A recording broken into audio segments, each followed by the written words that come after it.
What's up, Guardians? Profane here. Thanks for checking out the video. Season 17 is now here, and we have our first Nightfall of the season, the Proving Grounds. And today I'll be going over some tips, tricks, and workarounds to make completing this Nightfall on Master and Grandmaster later this season a lot easier. Before we get started, if you enjoy the video and find it helpful, please be sure to help support the channel below by hitting that like button along with the subscribe button if you're new. The Proving Grounds is a long and challenging strike, and when it comes to Master and Grandmaster versions, it can be downright terrifying.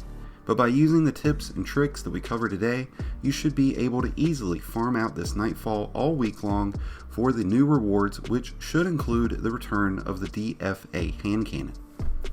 You'll be facing off against unstoppable and anti-barrier champions, which means yet again the Arbalist is a great exotic choice to handle those anti-barrier shields, as is Ariana's Vow and Skyburner's Oath, and for a few different reasons, which I'll get into here soon. Stasis turrets will be a great asset as well, and while there are mostly solar shields in the strike, you will have a few void shields that can be problematic, so be sure you're prepared. As this strike begins, you want to stay to the far left wall to avoid enemy fire and to easily pick off the Cabal turrets that are scattered across the map. Once the Colossus has come out and popped his shield, you have a few options to take it down without losing lives. Standing across from the Colossus to shoot the power source is always the advised method, but if you want to cheese it, you can use the Skyburner's Oath and penetrate the shield without having to step in. This will also work with the shield on the final boss. Once the shield is down, you can actually stand toe-to-toe with this Colossus to avoid taking any damage, as he does not have a stomp mechanic.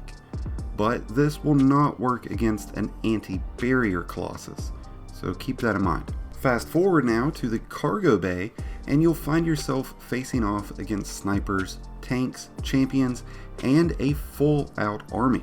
But instead of leaping down Leroy Jenkins style, stay up at the top and pick off the interceptor drivers and other rank and file adds before jumping down. Once you've made it down, it's best to stay close but not too close to your teammates, and use the barriers that are on the left or the right of the room. Snipers will spawn in on each side of the room, so be sure to take them out quickly. Try to leave the interceptors themselves unscathed, as you'll be able to use them to instantly destroy the two tanks that spawn in later during this encounter. You can use the interceptors to ram into the tanks. This deals out a massive amount of damage, but beware, as you don't want to be within range of that explosion, so be sure to jump off just before the interceptor smashes into the tank. And now we make our way to the final boss. Now, as we already established, the Skyburner's Oath will be a huge asset in bringing down the boss's shield. But when it comes to avoiding his mortar blasts, you will find it best to utilize the small pathway underneath the boss's podium. While the floor does become scorched when the boss sends his mortar blasts out, you can jump through this area to avoid the onslaught, and if positioned correctly, you can even stand in the center on either side to completely avoid taking any burn damage while evading the boss's attacks. This is also a great space to hide out if the ads become too overwhelming. And there you have it, Guardians, all of the tips and tricks to the Proving Grounds Nightfall.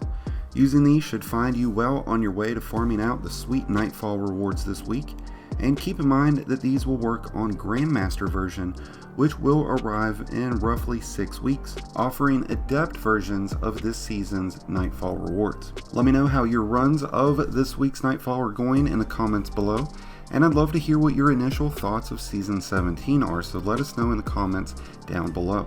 If you've enjoyed today's video, be sure to hit that like button below, along with the subscribe button if you're new.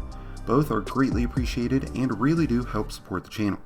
Until next time, Guardians, this has been Profane, wishing you some happy hunting.